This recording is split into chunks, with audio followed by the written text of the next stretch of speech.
नमस्कार, D news में आप सभी तमाम दर्शकों का बहुत बहुत स्वागत है। मैं हूं आपके साथ अनामिका। चलिए आगे बढ़ने से पहले एक नजर डालते हैं उन खबरों पर जो बनी हैं आज की सुर्खियां।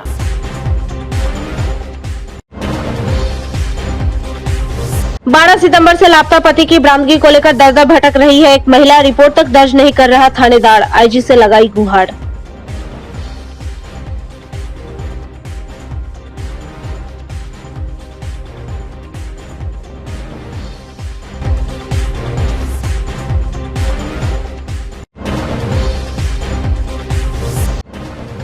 गरीबों के अनाज की धड़ल्ले से हो रही है कालाबाजारी, दर्जनों बोरा जब्त।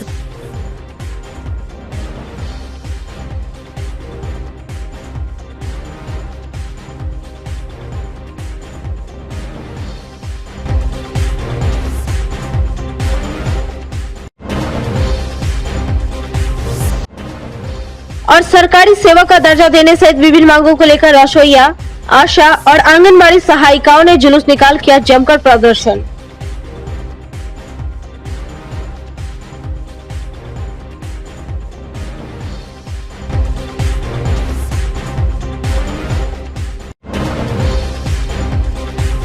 ये थी सुर्खियां और अब खबरें विस्तार से। सरैया थाना क्षेत्र के महेश तिवारी उर्फ चुन्नू तिवारी 12 सितंबर को पूजा कराने अपने सहयोगियों के साथ जो गए, उसके बाद आज तक लौट कर नहीं आए। तब से उनकी पत्नी सोनम देवी अपने बच्चों के साथ उनके बरामदगी की गुहार बार बार सरैया थाना में लगा रही है, पर सरैया थाना अध्यक्ष द्वारा प्राथमिकी दर्ज नहीं किए जाने के बाद शुक्रवार को आईजी गणेश कुमार से मिलकर अपने पति की बरामदगी की गुहार लगाई। सोनम देवी ने बताया कि उनके पति 12 सितंबर को पूजा कराने के लिए घर से निकले थे, तब से आज तक लौटकर घर नहीं आए हैं। सर 12 बजे रात मैंने ऐसे आए थे, फोन किए थे, वो फोन किए तो फोन कर बुलाया सोचनी तू अपना दूरा पर आओ, तो ये दूरा पर गया ओकरा बाद इनको कहा से चलिए जॉब करने जाना है, तो ये पैसा भाई ब्राह्मण के तो जानवे करते हैं, पैसा के चलते गया ले गए। तो पूछे से कै दिन के, तो ये पूछा से कै दिन का जॉब है, तो 4 दिन का जॉब है, 4 दिन में फिर हम लोग आपस आएंगे। ले गए, 4 दिन बाद वो आपस घर आ गए। हमारे भाई नहीं है, हम लोग वो लोग पूछने गए, लोग फ़ोन किए, हम लोग गए मायके पूछे, हम लोग तो कह रहे हैं हमको नहीं पता है कहाँ है सर। हम लोग इनसे कहे तो हम लोग थाना के सना मैंने अथी के लेने गए, तो वो कहा कहती तो ये हमारा मामला नहीं है, हम नहीं सलटेंगे। मतलब हम लोग 4 दिन चक्कर काटे सरैया थाना और जैतपुर थाना का। जब नहीं जैतपुर थाना सरैया थाना लिया, तब हम लोग कोर्ट के सहारा लिया। पता हुआ कितने दिन हो गए थे? माने जैसे 19 तारीख के हम लोग को पता चला। थाना पे गए थे? हाँ, 19 से थाना के चक्कर काट रहे हैं। थाना कर रहे हैं हमारा मामला नहीं, हम नहीं सलटेंगे, कागज नहीं जमा किया। आज मिलने आए थे अधिकारी से? परसों से अधिकारी से मिल रहे हैं, परसों से कोर्ट में वकील से बात कर केस लिखवा रहे हैं। कल भी आए तब नहीं थे। क्या लग रहा है आपको इस पूरे मामले में? ये मामला में लग रहा है कुछ करवा दिए। कोई फोन भी आया किसी? नहीं, फोन नहीं, नहीं विवाद वगैरह कुछ पहले से? नहीं, पहले से नहीं था। मैंने दादा बाबा के राज में था, हम लोग के राज में नहीं था। उनका भतीजा सरपंच है, उससे है। मैंने वो लोग अलग। आप लोगों को क्या हुआ होगा पता ना, मरवा दिए क्या, हम लोग के शौक से मरवा दिए, से नहीं बता रहे। आईजी नहीं बता रहे, अभी नहीं मिले आईजी सर। जिला प्रशासन की विशेष टीम द्वारा कालाबाजारी के लिए ले जाए जा रहे हैं 36 बोरा अनाज को जब्त किया गया। जिला प्रशासन को गुप्त सूचना मिली कि जमालपुर पैक्स के अध्यक्ष नवीन यादव के द्वारा कालाबाजारी के लिए एक पिकअप अनाज को बाजार ले जाया जा रहा है। इसके बाद एमओ के नेतृत्व में पिड़ौछा गाँव के समीप विशेष टीम ने पिकअप को पकड़ा। पिकअप पर जन वितरण प्रणाली का 36 बोरा अनाज लदा था। चालक से पूछताछ में पता चला कि पैक्स अध्यक्ष नवीन यादव का अनाज है। पिकअप को अनाज सहित थाने में लाया गया। उसके बाद सीओ राघवेंद्र राघवन और गायघाट पुलिस जांच के लिए पैक्स अध्यक्ष के गोदाम पर पहुंचे, लेकिन पैक्स अध्यक्ष ने भंडार पंजी नहीं दिखाई। इसके बाद प्रशासन ने गोदाम को सील कर दिया। उन्होंने बताया कि ग्रामीणों की शिकायत पर कार्रवाई की गई है, जिसमें 36 बोरा अनाज बरामद हुआ है। अगर ऐसी बात सामने आ गई है कि कालाबाजारी हो रही है और इसमें सच्चाई पाई गई, तो प्रशासन की तरफ से ठोस कार्रवाई होगी और इसके लिए जो भी कठोर से कठोर कदम उठाया जाएगा वो प्रशासन की तरफ से लिया जाएगा। क्योंकि ये जो पीडीएस सिस्टम है, ये टोटल इसका उद्देश्य है गरीबों का कल्याण, ताकि समाज का जो सबसे निचला तबका है उसके पास अनाज ये पहुंचाया जा सके। तो अगर इसका उद्देश्य ही है लोगों का कल्याण, तो अगर इसमें थोड़ी सी भी लापरवाही हुई और कालाबाजारी पाई गई तो प्रशासन की तरफ से ठोस कार्रवाई की जाएगी। इसके लिए प्रखंड स्तर से जो है एमओ के माध्यम से थाने में आवेदन भी दिया गया है एफआईआर दर्ज करने के लिए। हाँ, अगर एफआईआर दर्ज किया गया होगा तो आगे की जो भी कार्रवाई है थाना के माध्यम से होगा। आईओ जो रिपोर्ट देगा उसके बेसिस पे सच्चाई आएगी सामने और जो भी उसके बेसिस पे कार्रवाई की जाएगी वो इमीडिएट की जाएगी। जो गायघाट में कालाबाजारी का अनाज सरकारी अनाज पकड़ा गया है, जो जल वितरण प्रणाली के दुकानों से ग्रामीणों ने पकड़ कर दिया है। अगर ग्रामीणों ने पकड़ के दिया है तो अगर एमओ इसके लिए इसको देखेंगे और ये इसमें कितनी सच्चाई है जांच का विषय है। जांच के बाद ही ये स्पष्ट हो पाएगा कि आगे क्या कार्रवाई की जाए और अगर इसमें सच्चाई आए तो जो भी उसके लिए सटीक कार्रवाई होगी वो हमारे के द्वारा की जाएगी। आईसीडीएस एवं स्वास्थ्य सेवा का निजीकरण बंद करने, स्कीम वर्कर्स को चतुर्थ वर्गीय कर्मचारी का दर्जा देने, क्वारंटाइन सेंटर पर काम करने वाले स्कीम वर्कर्स के बकाया राशि का भुगतान करने सहित 18 सूत्रीय मांगों को लेकर all India scheme workers federation के अखिल भारतीय हड़ताल के आह्वान पर स्कीम वर्कर्स विद्यालय रसोईया, आशा और आंगनवाड़ी कार्यकर्ताओं ने शुक्रवार को खुदीराम बोस स्मारक स्थल से सैकड़ों की संख्या में जुलूस निकाल समरणालय परिषद स्थित जिलाधिकारी कार्यालय के समक्ष जमकर प्रदर्शन किया। मौके पर बिहार राज्य मध्याह्न भोजन कर्मचारी यूनियन के राज्य अध्यक्ष नरेश राम, मुहर्रम खातून, बिहार विद्यालय रसोईया संघ एक्टू के मनोज कुमार यादव सहित सैकड़ों स्कीम वर्कर्स मौजूद रहे।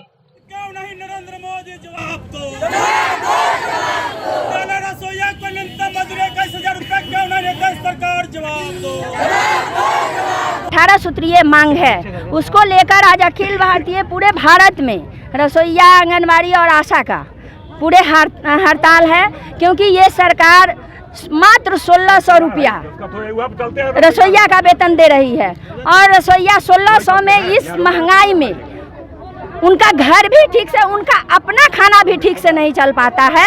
ऐसे में हमारी मांग है कि उनको 21,000 रुपया पर महीना वेतन दिया जाए और 10 महीना का ही वेतन उनको दिया जाता है, 2 महीना कटौती कर दिया जाता है, जो कि सुप्रीम कोर्ट के आदेश देने के बावजूद भी नरेंद्र मोदी 10 महीने का भी वेतन देने का काम कर रहे हैं, 12 महीने का वेतन रसोईया का नहीं मिल रहा है।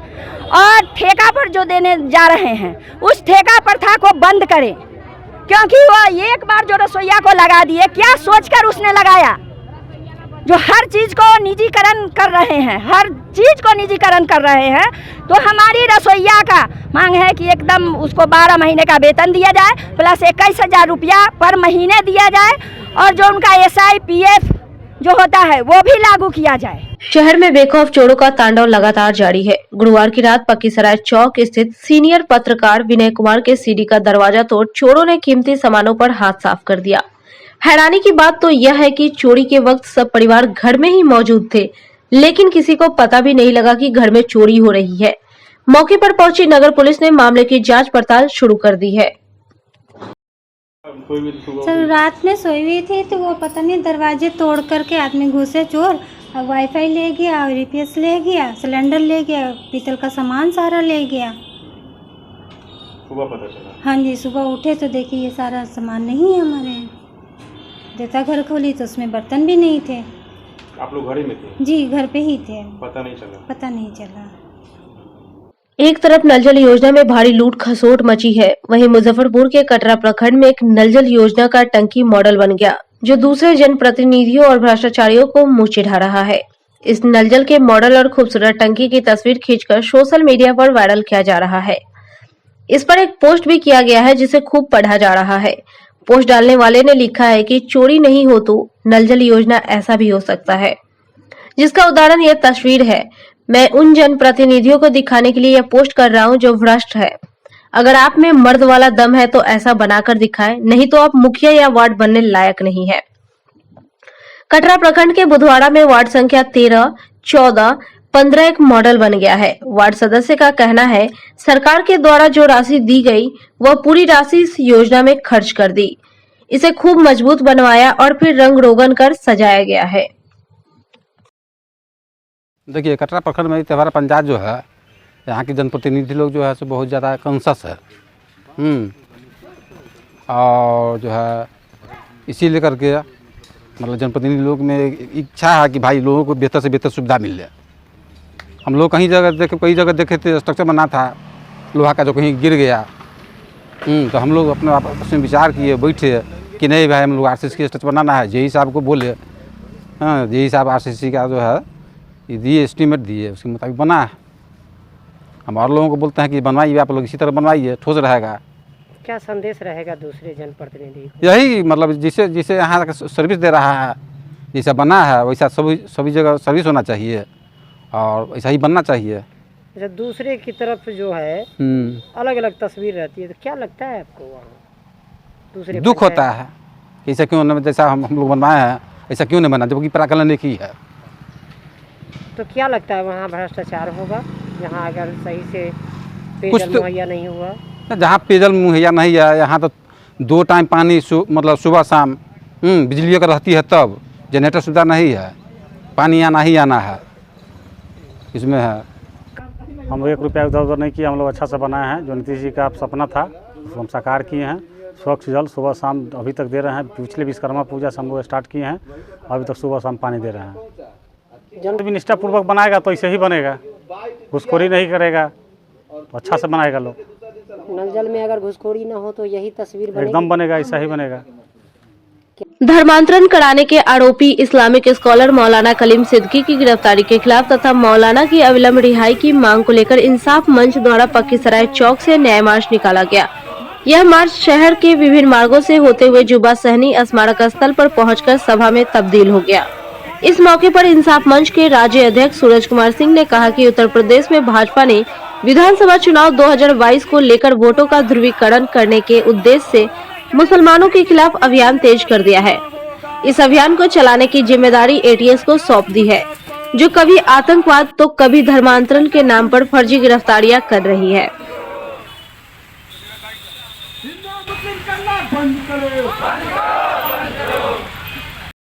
आज इंसाफ मंच की तरफ से न्याय मार्च निकाला गया है। ये न्याय मार्च इसलिए निकाला गया है कि देश का संविधान को कुचला जा रहा है, देश के न्याय व्यवस्था को रौंदा जा रहा है और देश के अंदर में जो फर्जी गिरफ्तारी का जो खेल खेला जा रहा है, जिस खेल को भाजपा और RSS इस देश के अंदर में खेल रही है। और हमेशा देखा जाता है कि चुनाव, खासकर जब चुनाव आता है उस समय ये लोग धार्मिक ध्रुवीकरण पैदा करने के लिए इस तरीके के पूरे नाटक को लिखते हैं और उसको अंजाम तक पहुंचाते हैं। जिस मौलाना जो स्कॉलर है पूरे देश के, पूरे दुनिया जानती है उनको, पूरा दुनिया मानती है, जानती है, समझती है, पूरा देश समझता है।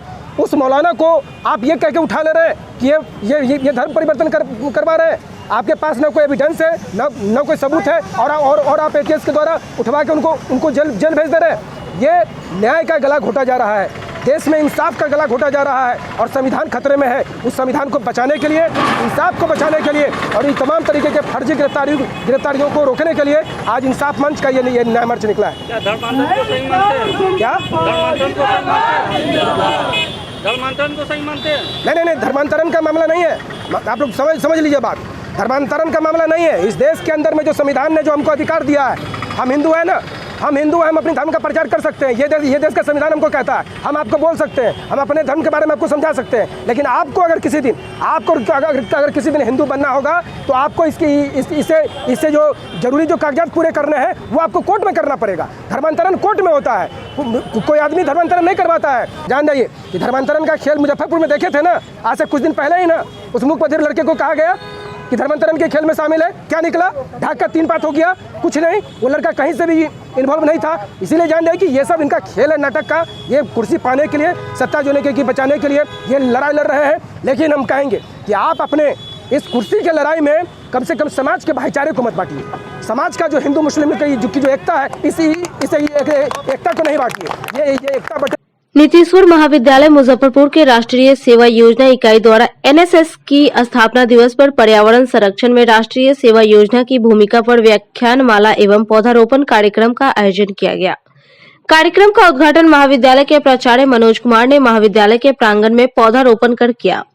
साथ ही पर्यावरण संरक्षण में राष्ट्रीय सेवा योजना की भूमिका विषय पर व्याख्यानमाला में उपस्थित वक्ताओं ने अपने अपने विचार रखे। मौके पर कार्यक्रम पदाधिकारी डॉक्टर नीतू सिंह, पूर्व कार्यक्रम पदाधिकारी डॉक्टर रंजना सिन्हा, डॉक्टर निखिल रंजन प्रकाश, सहित दर्जनों प्रोफेसर और छात्र छात्राएं मौजूद रहे। ईश्वर महाविद्यालय से हूँ। आज हमारे कॉलेज में 24 सितंबर को एनएसएस का स्थापना दिवस सेलिब्रेट किया जा रहा है, जो कि पर्यावरण संरक्षण के साथ एनएसएस की भूमिका को जोड़ के गया। आज सुबह सुबह ही हमारे कॉलेज में एनएसएस पर्यावरण संरक्षण को बढ़ावा देने के लिए बहुत सारे पेड़ लगाए गए, ताकि लोगों में ये जागरूकता फैले कि जो भी ये क्लाइमेट चेंज हो रहे हैं, ग्लोबल वार्मिंग शुरू हो रही है, ये बहुत ही ज़्यादा पेड़ों के कटने की वजह से, ऑक्सीजन कम होने की वजह से ही हो रही है। लोगों में इस बात का जागरूकता फैलाना बहुत ज़रूरी है कि पेड़ बहुत ही इम्पॉर्टेंट हैं, और जिस तरह से कोरोना के पीरियड के टाइम पे ऑक्सीजन का कमी हुआ और लोगों ने जो समस्याएं फेस की, उसका निवारण सिर्फ और सिर्फ हम पेड़ लगाने से ही उसके उपाय को हम उसका सलूशन पा सकते हैं। इसलिए मेरा ये आप सबसे बहुत निवेदन है और कि जितना हो सके पेड़ लगाएं, जंगलों के काटने को रोकें, नहीं तो इस तरह से, क्योंकि हमारे आसपास बहुत सारे एनएसएस के वॉलंटियर हैं जो बहुत सारी जगह गांव में बहुत जगह अगल बगल जाके वहाँ पे बहुत सारे पेड़ लगाते हैं और लोगों में ये जागरूकता फैलाते हैं कि प्लीज़ कृपया करके पेड़ लगाएं, ताकि जो भी समस्याएं उत्पन्न होने वाली हैं वो भविष्य में ना हो। क्योंकि कोरोना के टाइम पे हमने बहुत सारी ऑक्सीजन को लेकर हमने बहुत समस्याएं फेस की, और जितना अत्यधिक हम पेड़ लगाएंगे अपने पर्यावरण को उतना ही अधिक सुरक्षित रखेंगे, और उतना ही आगे वाली पीढ़ी जो हमारी भविष्य की पीढ़ी है, हम उसको भी उतना ही सुरक्षित कर सकते हैं। वहीं एनएसएस के स्थापना दिवस पर डॉक्टर राम मनोहर लोहिया स्मारक महाविद्यालय में भी कार्यक्रम का आयोजन किया गया, जिसमें मानव सेवा ही ईश्वर, उपहार और प्रभु सेवा है के भाव से समन्वित सांस्कृतिक कार्यक्रम का आयोजन किया गया, जिसमें एनएसएस के स्वयं सेवकों ने उत्साहपूर्वक भागीदारी की। इस अवसर पर समाज सेवा के लिए संकल्प दोहराते हुए स्वयं सेवकों ने आजीवन संस्था से जुड़ने का प्रण लिया। मौके पर कार्यक्रम पदाधिकारी प्रोफेसर मुकेश कुमार सरदार, प्राचार्य डॉक्टर रेखा सहित सभी शिक्षक और एनएसएस के स्वयंसेवक मौजूद रहे। सबसे पहले मीडिया कर्मियों का बहुत बहुत धन्यवाद। आज 24 सितंबर 2021 को डॉक्टर राम मनोहर लोहिया महाविद्यालय में एनएसएस का स्थापना दिवस मनाया गया, जिसमें एनएसएस के सभी छात्रों ने उत्साहपूर्वक तरीके से भाग लेकर कार्यक्रम की तैयारी किए। महाविद्यालय के प्राचार्य डॉक्टर कुमारी रेखा मैम एवं सभी शिक्षकों ने संयुक्त रूप से स्वामी विवेकानंद साहब के प्रतिमा पे माल्यार्पण कर एवं दीप प्रज्वलन कर कार्यक्रम का उद्घाटन किए। तत्पश्चात महाविद्यालय के सभी शिक्षकों ने छात्रों को संबोधित करते हुए एनएसएस के महत्व के बारे में बताया। सर ने बताया कि एनएसएस का मतलब राष्ट्रीय सेवा योजना, और एनएसएस के बहुत सारे वॉलंटियर्स ने बहुत सारे अपनी अपनी प्रतिभाओं का प्रदर्शन किया। इस तरह से महाविद्यालय में एनएसएस का स्थापना दिवस काफ़ी धूमधाम से मनाया गया। पोषण अभियान के तहत 1 से 30 सितंबर तक राष्ट्रीय पोषण माह मनाया जा रहा है। इस दौरान आंगनबाड़ी केंद्र के साथ साथ परियोजना स्तर और जिला स्तर पर विभिन्न प्रकार की गतिविधियां आयोजित की जा रही है। कुपोषण छोड़ पोषण की ओर, थामे स्थानीय भोजन की डोर की थीम पर आयोजित किए जाने वाले राष्ट्रीय पोषण माह के लिए समाज कल्याण विभाग के द्वारा शुक्रवार को प्रभारी जिला अध्यक्ष डीडीसी आशुतोष द्विवेदी ने एमडीडीएम कॉलेज में पोषण माह कार्यक्रम का दीप प्रज्वलन का विधिवत उद्घाटन किया। प्रभारी जिलाधिकारी ने बताया कि राष्ट्रीय पोषण माह के दौरान पूरे सितंबर माह में वृद्धि निगरानी अभियान चलाया जा रहा है, जिसमें आंगनवाड़ी सेविका, आशा एवं एएनएम के साथ समन्वय स्थापित कर अपने आंगनवाड़ी केंद्र के पोषक क्षेत्र के 0 से 6 वर्ष तक के सभी बच्चों का वजन, लंबाई और ऊंचाई की माप करेंगी, ताकि बच्चों के पोषण स्तर के अनुसार सामान्य, कुपोषित और अति कुपोषित बच्चों की पहचान की जा सके।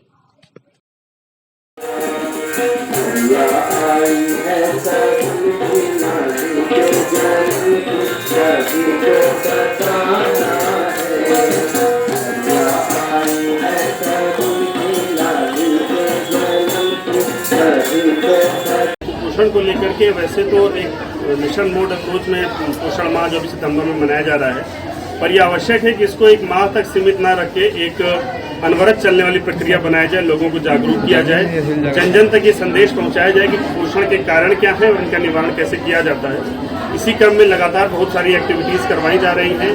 MDDM महाविद्यालय का जो चाइल्ड एंड न्यूट्रिशन डिपार्टमेंट है उसके सहयोग में यहाँ पर भी नारा लेखन प्रतियोगिता, पोस्टर प्रतियोगिता, इसका सबका आयोजन किया गया है और आज भी एक परिचर्चा और प्रश्नोत्तरी का आयोजन किया गया है ताकि छात्रों को इसके विषय में जागरूक किया जा सके और वो युवा छात्र आगे जा करके पूरे समाज में इसके विषय में जागरूकता फैलाएंगे। ये कार्यक्रम का आज आयोजन किया गया और लगातार ऐसे कार्यक्रम जीविका, ICDS, न्यूट्रिशन, हेल्थ और सभी विभागों के समन्वय से चलाए जा रहे हैं और आगे भी ऐसे कार्यक्रम चलाए जाते हैं। तो जैसा कि क्षेत्रीय भोजन पे जोर दिया जा रहा है, क्षेत्रीय भोजन में वो मिनरल्स हैं, तो कैसे वो लोगों में उस तक बातें पहुंचे? जैसा पहले भी लोग उसी प्रकार के खाद्य पदार्थ लेते थे, वो चीजें हट गई है लग रहा है, तो वो कैसे अब कैसे आएगा? एक ये जो पारंपरिक ज्ञान, जो ट्रेडिशनल नॉलेज होता है, उसको महत्व दिया जाना चाहिए और धीरे धीरे इसके भी वैल्यू बढ़ रही है।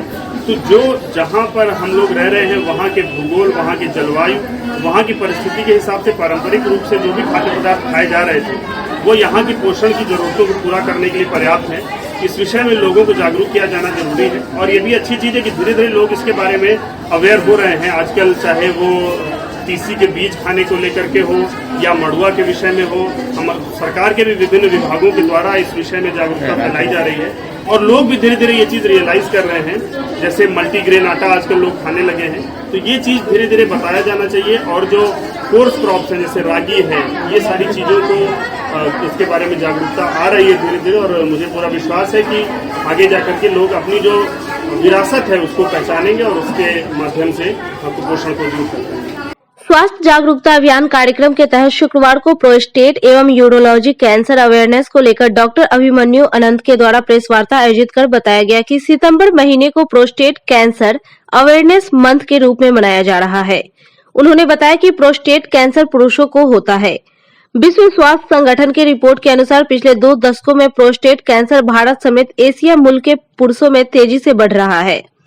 55 साल से ज्यादा उम्र के पुरुषों में प्रोस्टेट कैंसर का खतरा ज्यादा रहता है। इस कैंसर के बारे में शुरुआती दौर में पता चल जाए तो निश्चित रूप से ठीक किया जा सकता है।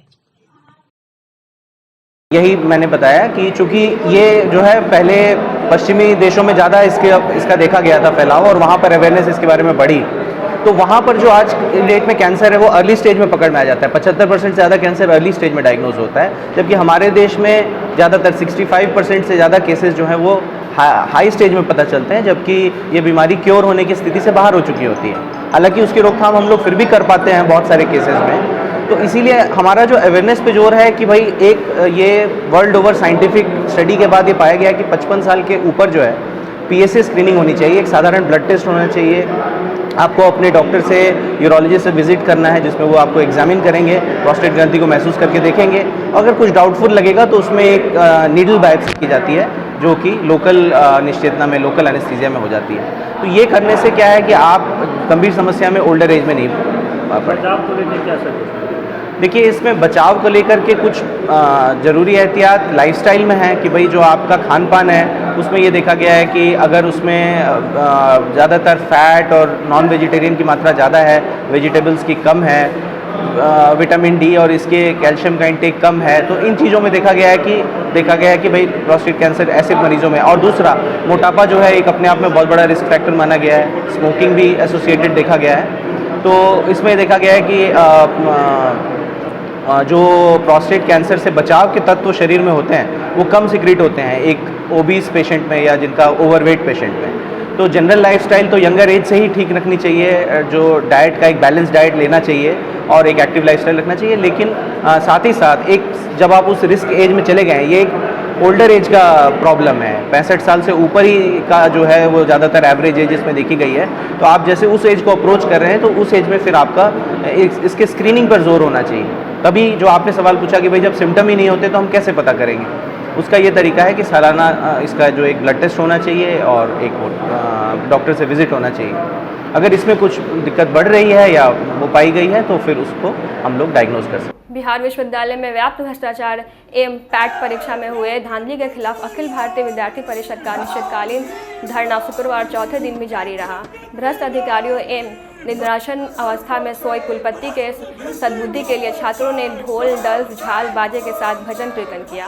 साथ ही यह भी कहा कि विश्वविद्यालय अधिकारी जिस तरह का रवैया अपनाए हुए उससे साफ जाहिर होता है कि छात्रों के मुद्दों को लेकर थोड़ा भी गंभीर नहीं है।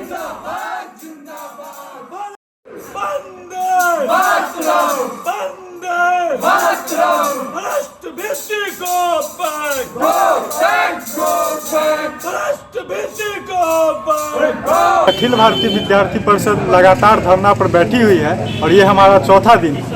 जैसा कि आप देख रहे हैं कि बिहार विश्वविद्यालय पर के पदाधिकारियों के कान पे जू तक नहीं रेंग रहा है। उन्होंने न तो सूद लेने आए हैं, न एक बार पूछने आए हैं कि अगर विद्यार्थी परिषद जैसा जो कि विश्व की सबसे बड़ी छात्र संगठन है और वो बिहार विश्वविद्यालय की इस व्याप्त अराजकता एवं भ्रष्टाचार के खिलाफ अगर धरने स्थल पर बैठी है, अपना संवैधानिक मांग कर रही है, तो एक बार भी वो पूछने तक नहीं आया है कि भाई छात्रों की क्या समस्या है। बताइए कि अगर ये विश्वविद्यालय किसके लिए है, पदाधिकारी के लिए है कि छात्र के लिए? यहाँ छात्र पढ़ने आता है और छात्र जब पढ़ने आता है तो उसको मारा जाता है, पीटा जाता है। यहाँ पर देखिए कि बिहार विश्वविद्यालय में अभी सेकेंड सेमेस्टर का 18-20 का रिजल्ट आया है। सेकेंड सेमेस्टर के रिजल्ट में 50% गड़बड़ी है। यहाँ के प्रोफेसर को पता ही नहीं है कि कितने पर पास करना है। 32 पर आप 28 पर पास कर दे रहे हैं। और तो इस प्रकार से अराजक माहौल बन गया है बिहार विश्वविद्यालय में। और भी बहुत सारे यहाँ पर समस्याएं हैं। यहाँ पर रिजल्ट को जान के पेंडिंग कर दिया जाता है कि जिससे कि हम पैसा का उगाही कर सकें। महान स्वतंत्रता सेनानी और भारत की पहली महिला क्रांतिकारी जिन्होंने भारत को गुलामी से मुक्त कराने के लिए कई देशों का दौरा किया और वहां संगठन भी बनाया और देशों की आज़ादी के लिए लोगों को संगठित भी किया, वैसे महान समाज सुधारक एवं स्वतंत्रता सेनानी भिकाजी कामा की शुक्रवार को 160वीं जयंती पर नागरिक मोर्चा के द्वारा खुदीराम बोस स्मारक स्थल पर श्रद्धांजलि सभा का आयोजन किया गया, जिसमें मोर्चा के महासचिव मोहन प्रसाद सिन्हा, रमेश प्रसाद, अधिवक्ता मुन्नी चौधरी, शिल्पी खुशबू गुप्ता सहित उपस्थित लोगों ने उनके चित्र पर पुष्प चढ़ाकर भावभीनी श्रद्धांजलि अर्पित की। कि आज 160वीं जयंती है। आज ही के दिन 1861 में महान देशभक्त का जन्म मुंबई में हुआ था। भिकाजी कामा भारतीय स्वतंत्रता को बल देने के लिए, आज़ादी के आंदोलन में लोगों को जोड़ने के लिए कई देशों की दौड़ा की। विदेशों में जो भारतीय रहते थे उनके बीच भी जागरूकता फैलाई कि देश की आज़ादी में आप लोग सहयोग करें, कि किन किन स्वतंत्रता सेनानियों को देश की आज़ादी में उनका क्या योगदान है, जिसको हम लोगों ने भुला दिया है। इसलिए आज उनके जयंती पर नागरिक मोर्चा उनको सशक्त नमन करती है और भारत सरकार से मांग करती है कि ऐसे गुमनाम क्रांतिकारियों को जिनके बारे में कोई जानता नहीं है, वैसे महान विभूतियों को खोज कर उनकी जीवनी पाठ्य पुस्तकों में शामिल की जाए और भारत सरकार उनकी जयंती और पुण्यतिथि राष्ट्रीय स्तर पर आयोजित की जाए। इसी आशा और विश्वास के साथ आज हम लोग ऐसे महान देशभक्त झांसी की रानी की तरह महान वीरांगना को मैं नमन करता हूं और उन्हें श्रद्धांजलि अर्पित करता हूं। जय भारत, जय हिंद। आज की खबरों में फिलहाल इतना ही। कल फिर मिलेंगे कुछ नए खबरों के साथ। तब तक के लिए हमारे डी न्यूज़ टीम को दीजिए इजाजत। नमस्कार।